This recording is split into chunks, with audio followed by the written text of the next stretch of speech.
Olá pessoal, tudo bem? Aqui é Eliane Girão falando com vocês. Bem-vindos de volta. Neste vídeo falaremos sobre a gestão das finanças na advocacia. E eu vou começar o vídeo com uma frase de um grande amigo que é especialista em gestão financeira jurídica, o Adnilson Hipólito. Ele diz: em uma sociedade de advogados, não importa a quantidade de dinheiro e o tamanho do patrimônio e das pessoas físicas dos sócios. O mais importante é como atrair e como multiplicar este capital. E isso você só consegue com organização, controle, planejamento e uma boa gestão financeira. Em qualquer segmento do mercado e até mesmo na sua vida pessoal, não há como escapar do controle financeiro. Saber lidar com as finanças é tão básico que muitas escolas têm ensinado isso aos alunos na mais tenra idade, a importância da gestão financeira familiar. Apesar da iniciativa dessas escolas, infelizmente ainda hoje não é o que vemos na Faculdade de Direito, onde a gestão estratégica jurídica e a gestão estratégica financeira, que faz parte do tema, sequer é matéria na grade curricular. É por isso que nesse vídeo falaremos mais sobre essa ferramenta da gestão estratégica jurídica, que deve ser considerada como um dos principais pilares da gestão. O financeiro é o coração de um escritório. Afinal, de nada adianta fazer o planejamento estratégico, cuidar da gestão das pessoas, pensar no seu marketing jurídico, se você não estruturar corretamente o seu financeiro.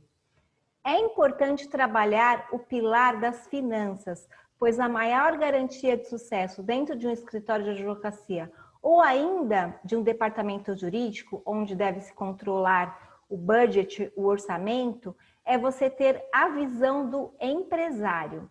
O advogado que se posiciona como empresário, onde quer que ele esteja, independentemente da sua posição, terá sempre a garantia e a sustentabilidade e perenidade na sua empreitada.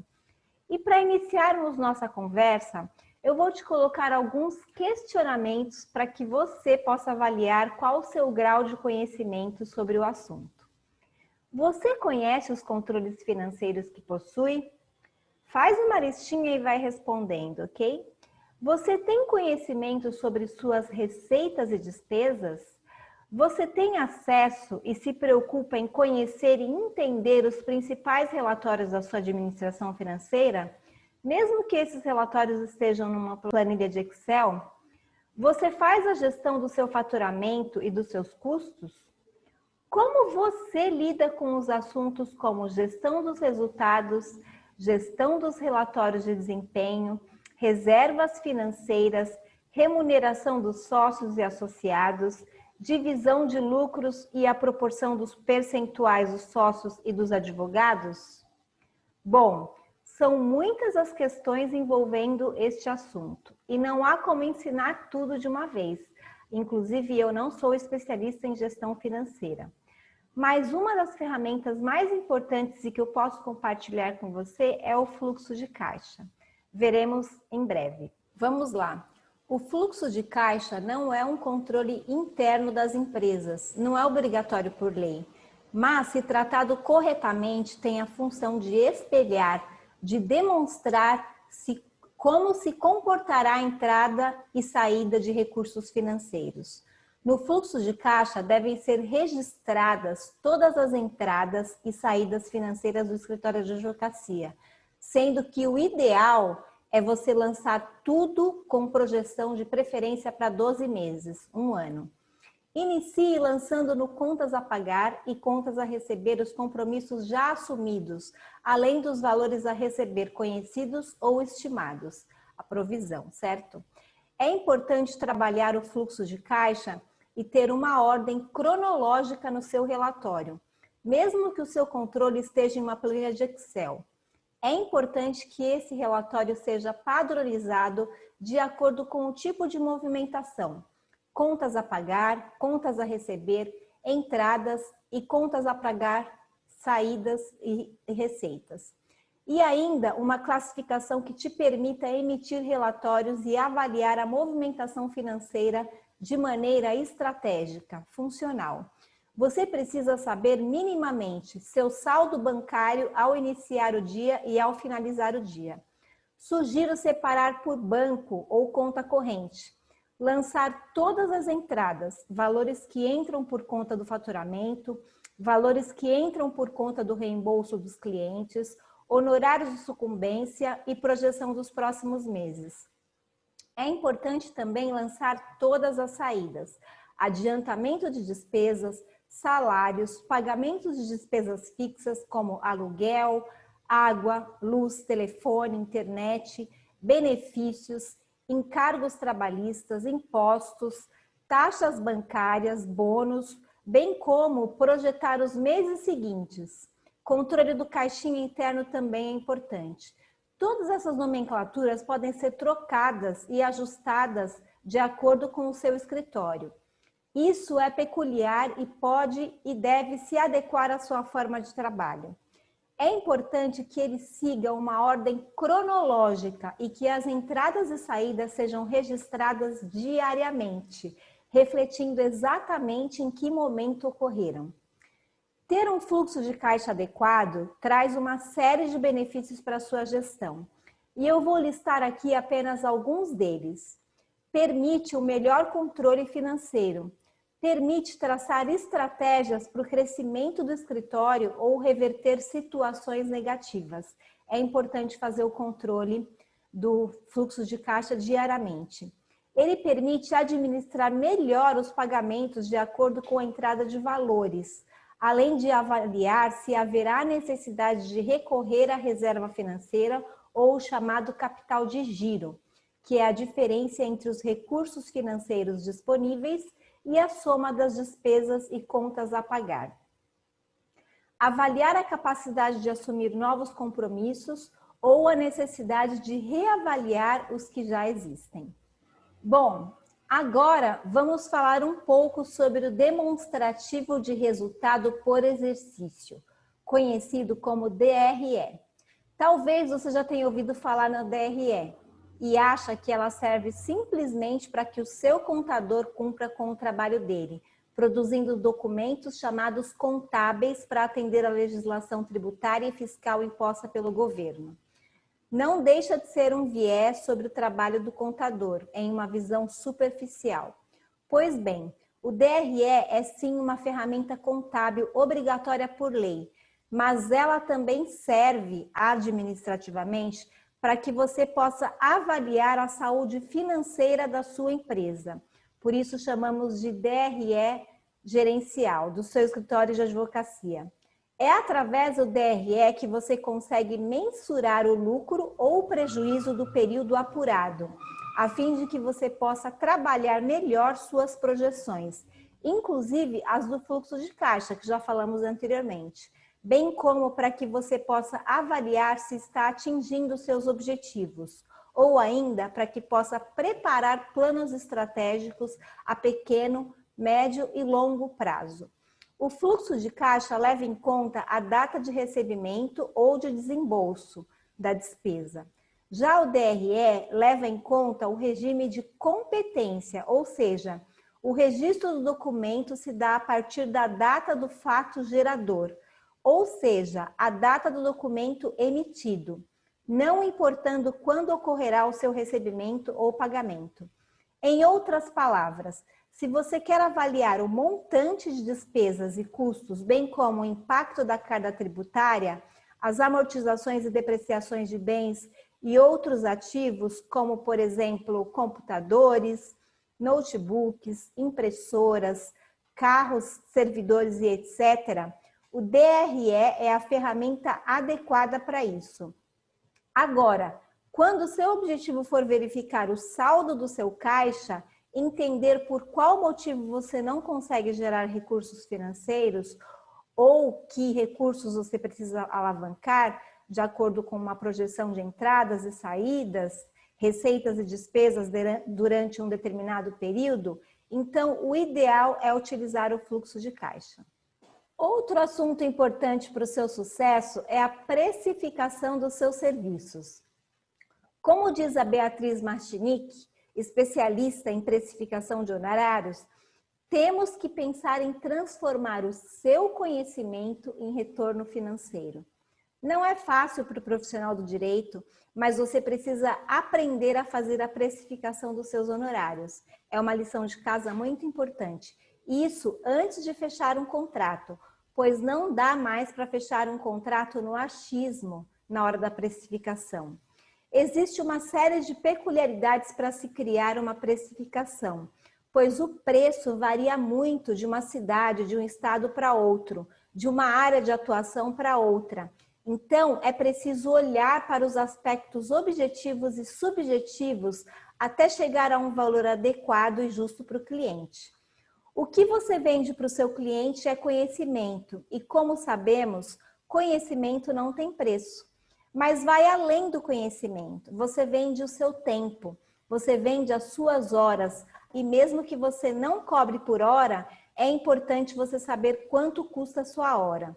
Já falamos aqui que você não consegue gerenciar aquilo que você não pode medir. Por isso, é importante registrar as horas de trabalho em um sistema, que conhecemos como timesheet, ou até mesmo numa planilha, para poder medir e aferir melhor os custos com as horas trabalhadas. Mesmo que seja em uma planilha de Excel, você precisa registrar essas horas, entendendo também o custo da hora do advogado júnior, pleno, sênior. Lembro que hoje o cliente não compra apenas um serviço, ele compra uma experiência. Então, em uma negociação, não fique focado apenas no preço que vai cobrar dele. Busque meios e maneiras de proporcionar uma experiência e não focar só no preço. Mostre o seu diferencial e o diferencial do seu escritório. Gere uma conexão e uma empatia forte com o seu cliente. Nós já falamos sobre isso em outros vídeos, pois temos que lembrar que pessoas trabalham com pessoas e empatia e conexão é tudo. Gere empatia e conexão e não fique inseguro para passar o preço. Passe aqueles grandes diferenciais do seu escritório. Foque em pelo menos 3 pontos fortes em que você ou o seu escritório tem. Não fique preocupado apenas em passar o preço, pois se o cliente gostou de você, gere nele a conexão e a empatia que falamos, pois o preço é negociável. Se você erra no preço, você vai comprometer o seu negócio. Então, a questão não é cobrar mais ou cobrar menos, mas sim criar um preço justo, que fique bom para você e para o cliente. Isso é um desafio. É realmente um grande desafio acertar no valor. Qual o valor do seu trabalho? Estamos aqui falando de algo intangível para nosso cliente e de difícil mensuração de tempo para o advogado. Como fazer o cliente entender isso? Seja inigualável. Nós não somos insubstituíveis, mas podemos ser inigualáveis. Existem 3 formas de nos orientarmos quanto à formação de preço. O preço orientado pelos custos e pelas despesas, o preço orientado pelo mercado e o preço orientado pela lucratividade. Seguindo nas dicas, o primeiro passo a dar é separar as finanças pessoais das finanças do seu negócio. Não misture. Você precisa medir o quanto você está crescendo em resultado. É preciso conhecer o preço do mercado, mas não posso me basear apenas nisso. Portanto, é importante valorizar o seu preço. Exemplificando agora, vamos pensar em qual é o melhor cenário financeiro. Eu tenho um escritório que fatura R$1 milhão e deixa 10% de lucro. Ele coloca 10% de lucro na margem. E tenho outro escritório que fatura R$500 mil e deixa 20% de lucro na margem. Qual deles você escolheria? Vejam que nos 2 cenários sobrou R$100 mil. No primeiro cenário, você faturou R$1 milhão e lucrou 100 mil. Então, você gastou R$900 mil. Já no segundo cenário, se você faturou 500 mil e lucrou 100 mil, você gastou 400 mil reais. O melhor cenário é a sua margem de lucro e não o que você faturou. Existe uma diferença muito grande entre lucro e faturamento. O que define a lucratividade de um escritório não é apenas o seu tamanho. Às vezes, um escritório grande fatura muito, mas tem tantos custos, tantas despesas e tanto trabalho que acaba muitas vezes tendo uma margem de lucro menor do que a de um escritório pequeno. Interessante isso, né? Mais uma vez, como diz a Beatriz Machinick, que é especialista em precificação, construir o conceito de preço na advocacia é alinhar uma estratégia ao preço com base nos seus custos internos, em variáveis externas e expectativas de ganho. Você precisa definir uma estratégia específica para cada precificação e existem aspectos subjetivos para que você seja mais assertivo nessa conta. É muito importante trabalhar na classificação do profissional, entendendo a carga horária mensal para saber se o custo médio por hora mês são considerados como componentes da precificação. São considerados como componentes da precificação o valor da mão de obra, os custos fixos, a incidência de impostos e a margem de lucro desejada. Independente do modelo de cobrança, os honorários ou as áreas de atuação do seu escritório, essas são as bases para a precificação. Mão de obra é o primeiro determinante na formação de preços, pois é necessário medir o tempo disponível do advogado e classificá-lo por nível de profissional. Como já dissemos anteriormente, somente depois disso calcular o seu custo variável. Todo o custo estrutural deve ser repassado ao cliente. O custo estrutural deve dar suporte à equipe jurídica. Então, você vai pegar o custo estrutural e dividir na equipe jurídica. O seu escritório deve considerar o custo estrutural total e dividi-lo pela quantidade de processos que o escritório movimenta no mês ou no ano. Se uma banca movimenta, em média, 500 processos por mês, por exemplo, e o seu custo estrutural é de R$28 mil por mês, calculamos o custo estrutural por processo, ou seja, R$28 mil divididos por 500, que é igual a R$56. Este valor, o valor de R$56, deve ser considerado na composição do preço por processo. O escritório deve considerar ainda em sua base de cálculo a alíquota de impostos, seja no cálculo por valor por hora ou por processo. Com tantos exemplos e informações passadas aqui, você poderá começar a definir melhor a precificação dos seus honorários, buscando, obviamente, alcançar a margem de lucro desejada. Lembrando que o que vai sustentar o seu escritório a longo prazo não é o faturamento, e sim a margem de lucro. É muito importante saber disso. Se você quiser trabalhar melhor, ter lucratividade no seu escritório, eu sugiro que você estude muito mais sobre esse assunto. Existem vários materiais e vários profissionais que falam muito sobre gestão estratégica financeira e precificação. Estude sobre este assunto porque quando falamos em gestão estratégica jurídica, a gestão financeira é um dos principais pilares de sustentação do seu escritório. Se eu pudesse aqui exemplificar usando a analogia de um corpo humano, eu diria que a gestão das finanças é o coração de um escritório, ou como dissemos aqui no começo, a gestão financeira é o coração de uma empresa. Até breve e um grande abraço da Eliane Girão.